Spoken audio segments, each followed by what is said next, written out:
무슨 얘기했냐면 생물 다양성은 유전적 다양성, 종다양성, 생태계 다양성 이게 다 높아야 생물 다양성이 크다고 해.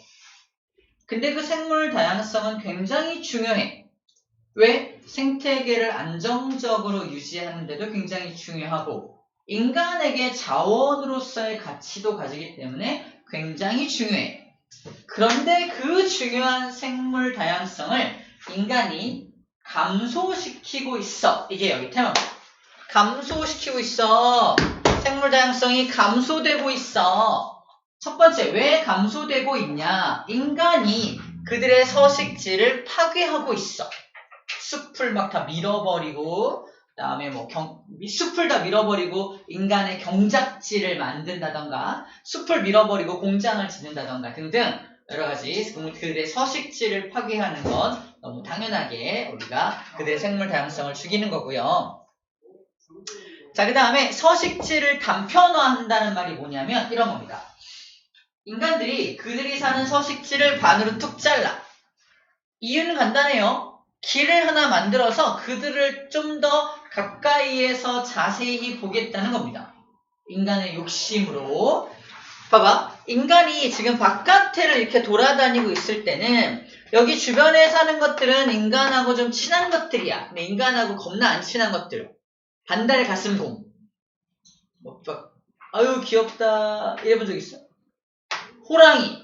아유 넌 되게 잘생겼구나. 두손자. 이래본 적 없죠? 이런 것들 인간하고 굉장히 동떨어져서 굉장히 먼 곳에 살아야만 하는 아주 중요한 그런 동물들은 여기 가운데에 살고 있습니다. 가운데. 최소 3에서 4km 안에는 쭉 들어가야 서식이 가능한 것들이야. 인간이 돌아다니는 곳에는 살 수가 없는 것들입니다. 근데 인간의 욕심으로 얘들을 좀 더 자세히 보고 싶다는 욕심으로 가운데다가 통로를 하나 쭉 내버린 거야. 이걸 단편화시켰다 라고 말합니다. 자, 첫 번째는 인간의 욕심으로 걔네들을 좀 자세히 보고 싶어서 이걸 냈다고 한번 가정해 볼게요. 인간이 여기를 돌아다니면 전에는 이만큼의 서식지에 살았는데 지금은 어때요? 여기로부터도 또 3, 4km 들어가야 되는 거지. 그러므로 그들이 사는 서식지가 굉장히 좁아져서 서식지가 너무 좁아지다 보니까 더 이상 살 수 없고 멸종되는 일들이 발생하게 됩니다. 서식지를 단편화시키면 이러한 나쁜 점들이 생겨난다라는 거예요. 실제로 계산을 한번 해봤어. 이렇게 단편화되기 전에는 그 안에 총 면적이 64헥타르 정도가 되는데 아주 조그맣게 길을 하나 냈을 뿐인데 8.7, 8.7, 8.7, 8.7로 감소되더라 라는 겁니다. 이렇게 길을 냈죠? 길을 내니까 각각 그 안에 핵심 종들이 살 수 있는 것들은 되게 작은 면적에밖에 살 수가 없다. 34.8헥타르로 무려 거의 절반 가까이 서식지가 줄어드는 걸 알 수 있습니다. 길을 2개, 아주 되게 얇죠? 엄청 얇은 길, 엄청 얇은 철도를 냈을 뿐인데 그들이 중심에 사는 그들이 살 수 있는 서식지 면적이 반 정도로 뚝 떨어지는 걸 확인할 수 있습니다. 그래서 서식지의 중심부에서 가장자리까지 거리가 굉장히 짧아진다. 그래서 깊은 숲속에서 살아가는 생물의 실제적인 서식지가 크게 감소된다라고 적혀져 있습니다. 이게 서식지 단편화의 나쁜 점이에요. 조그맣게 단편화시켰다고 하더라도 그 숲의 중심에 사는 생물들에게는 굉장히 커다란 서식지 감소를 가져온다라는 겁니다. 그래서 임시 방편으로 여기다가 이렇게 생태 통로라 그래서 다리를 만들어 주기도 하지만 그건 진짜 임시 방편에 불과하고요. 중심에 사는 생물들 입장에서는 굉장히 큰 변화가 찾아오게 되는 겁니다. 인간이 이렇게 나쁜 짓을 하고 있어요. 그죠? 그래서 서식지가 이렇게 분할이 되고 단편화가 되면은 야생 생물들이 이동도 잘 못하고요. 그죠? 어떻게 이동해? 이동 못하죠. 이동하기 힘들잖아. 자동차가 막 다니다가 이동하는 동물을 치기도 하고 막 그러죠. 로드킬이라 그래서 이동 범위도 좁아지고요. 그래서 그들이 먹을 수 있는 먹이도 되게 좁은 공간에서 찾아야만 하고 그 안에서만 또 교배가 일어나야 하기 때문에 넓은 지역에서 교배가 일어나면은 유전적 다양성이 커질 가능성도 높아질 텐데 그 지역 안에서만 서식 또는 교배를 해야 하기 때문에 유전적 다양성도 굉장히 좁은 공간에서만 일어나야 합니다. 유전적 다양성이 더 감소될 수 있는 가능성도 가지게 된다라고 말하고 있어요.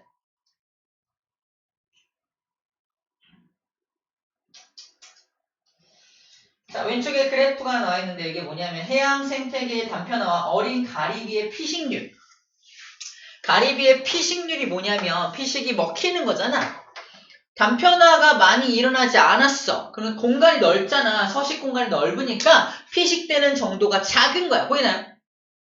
자, 봐. 단편화가 일어나지 않았을 때 그래프가 작게 나타나는 이유가 뭐다? 피식률이 작은 건 잘 안 잡아먹힌다는 거야. 그죠? 그들이 서식할 수 있는 공간이 넓으니까 잘 도망다니나 보지, 그지? 근데 단편화가 일어나 버리면 어때요? 단편화 정도가 매우 심해버리면 제한된 공간에만 살아야 하니까 잡아먹힐 확률도 오히려 더 높아진다는 걸 확인하고 있습니다. 보이나요?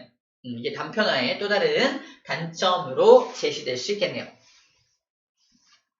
그래서 간척 사업 같은 걸 해가지고 단편화를 시켜버리면 이렇게 생물들이 많이 잡아먹혀서 종다양성이 멸종돼버리면 종다양성이 좀 더 작아질 수 있는 확률이 높아지게 되겠네요. 이 그래프도 많이 봤던 그래프다. 봐봐. 서식지 면적 감소했다는 생물종의 감소.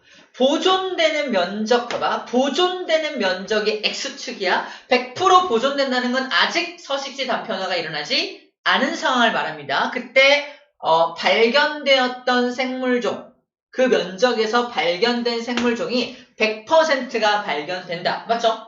서식지 단편화가 안 일어났으니까 100%가 발견된다. 근데 서식지 단편화가 보존되는 면적이 반으로 줄어. 반으로 줄면 아직까지는 90%의 동물이 발견이 됩니다.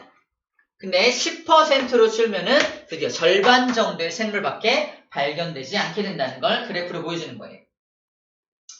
자, 이거는 우리가 그동안 너무 크게 생각하지 말고요. 이런 거야. 서식지 면적이 반으로 줄면 거기 사는 생물도 반 이상으로 줄지 않을까? 하지만 그래프로 봤을 때 어때요? 90%는 아직 살아남아 있죠. 90%는 아직 살아남아 있다는 걸 볼 수가 있습니다. 그래서 그럼 반이 줄어들면 그 안에 사는 생물이 절반 정도가 줄어들려면 서식지 면적이 얼마로 줄어야 한다? 10%로 완전 확 줄어야지만 생물 종의 수가 50%로 감소된다는 걸 확인할 수 있습니다.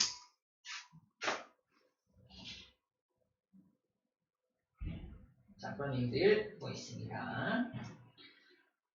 자, 또 생물 다양성이 감소되는 또 다른 원인으로 외래종이 우리나라로 도입되기 때문입니다. 외래종, 뉴트리아, 붉은기 거북, 큰잎베스, 가시박, 돼지풀, 꽃매미, 황소개구리, 블루길 이거 이름들 암기해야 해요. 다음 중 외래종이 아닌 것은 해서 물어보기도 합니다. 그래서 이런 생태계 교란 외래 생물들 이런 것들이 토종 생물들의 먹이를 먹어치우거나 토종 생물들과 이런 경쟁에서 이겨버려가지고 먹이사슬과 생태계를 교란시키는 것들입니다.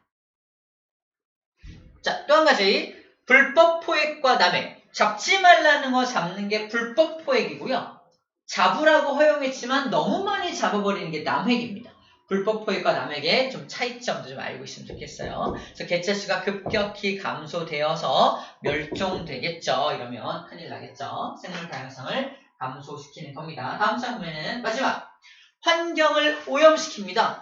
인간이 환경을 오염시킴으로 해서 생물들이 못 살게 만드는 거죠. 이런 환경 오염 때문에라도 생물 다양성이 많이 감소되고 있다. 그러면 이대로 두고 보면 안 되겠죠. 생물 다양성을 다시 보존하기 위해서 인간은 또 노력을 해야 합니다. 또 하고 있고요. 첫 번째로 서식지를 다시 보호하기 위해서 이런 겁니다. 잘 보세요.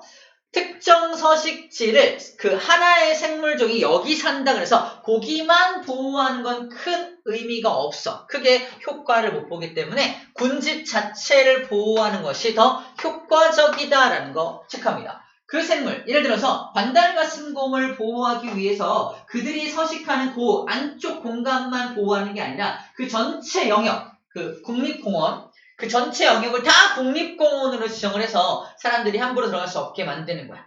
자, 그런 것들 군집 단위에서 종 단위가 아니라 군집 단위의 보호가 일어나야지만 그 특정 종을 보호할 수 있다는 말 하는 겁니다. 그래서 국립공원을 지정하고 관리하는 거, 그 다음에 안식년을 실시해서 올해는 사람들이 출입을 전혀 못하도록 한 해 정도는 쉬게 만드는 거죠. 등산로를 아예 개방 안 하는 것들, 이런 것들도 실시해야 서식지가 온전히 보호가 됩니다. 두 번째, 생태 통로를 설치해서 야생동물들이 잘 이동할 수 있도록 해서 생태계가 단절되지 않도록 만들어주는 이런 것들이 일종의 어떤 보호 차원, 생물 다양성을 다시 살리기 위한 노력으로 제시가 되고 있습니다. 불법 포획의 남획을 법으로 금지하는 것도 방법이 되겠네요. 외래 생물을 도입할 때 철저히 검증하고 도입하는 것도 도움이 될 수가 있겠네요. 그 다음에 멸종 위험이 큰 녀석들은 희귀종으로 지정, 멸종 위기종으로 지정, 천연기념물로 지정 등등 여러가지 인위적으로 법적으로 보호 관리하는 것들도 필요하다라고 말하고 있습니다. 그 다음에 종자은행을 운영하고요. 핵심 종을 관리하고요. 야생 동식물을 복원한다. 실제로 뭐죠? 두루미였나? 두루미? 중국에서 두루미 한 쌍을 받아가지고 그거를 이제 잘 키워가지고 우리나라에도 두루미를 방생하고 이런 것들이 약간 복원 사업으로 이제 하는 사업입니다. 국가적 사업이에요. 그런 것들이 야생 동식물을 복원하는 사업이기도 합니다. 여러 가지 법을 지정해서 야생동물을 보호하는 것도 방법이 되겠네요. 자, 마지막 생물 다양성 보존을 위해서 개인적 노력과 국가적 노력과 사회적 노력 등등을 구분할 수만 있으면 되겠네요. 자, 구분하는 거. 쓰레기를 분류 배출하고 공원의 지정 탐방로만 이용하고 자원을 절약하는 건 우리가 할 수 있는 일이죠. 우리가 할 수 있는 일은 개인적 차원의 노력이라고 말을 하고요. 비정부 기구 활동, 그죠? 그 다음에 홍보 활동, 그죠? 이런 것들. 생물 다양성 보존에 대한 홍보할 때 이거는 약간 사회적 차원의 조금 커다란 범위의 노력이라고 할 수가 있겠고요. 국가적 차원에서는 자생 생물종의 현황을 파악하고 목록을 작성한다. 선생님 친구들이 하는 일들이 이런 것들이에요. 우리나라 전체를 막 돌아다니면서 무슨 종이 살고 있고 무슨 종이 자꾸 사라지고 있고 이런 것들을 매년 감시하는 활동들을 하고 있습니다. 유전 정보를 확보한다. 그죠? 그 다음에 국립공원을 지정한다. 생물종이 어디 분포하고 어디에 사는지 등등을 조사하는 것도 선생님 친구들이 하는 일들이에요. 자, 그런 것들은 우리가 할 수 있는 건 아니고 국가적 차원의 프로젝트로 진행을 하게 됩니다. 국제적 차원에서는 여러 가지 협약을 체결하는 것이 국제적 차원의 협약이고요. 자, 이 이름 안에 생물 다양성 협약, 생물 다양성을 높이기 위한 협약이겠죠. 하지만 람사르 협약이나 나고야 의정서처럼 그 지역의 이름이 나와 있는 협약은 이름만 보고 이 제목만 보고는 그게 무슨 협약인지 알 수가 없지. 이런 것들은 선생님들이 시험에 내 있어. 야, 람사르 협약이 뭐에 대한 협약이냐? 물어본다고.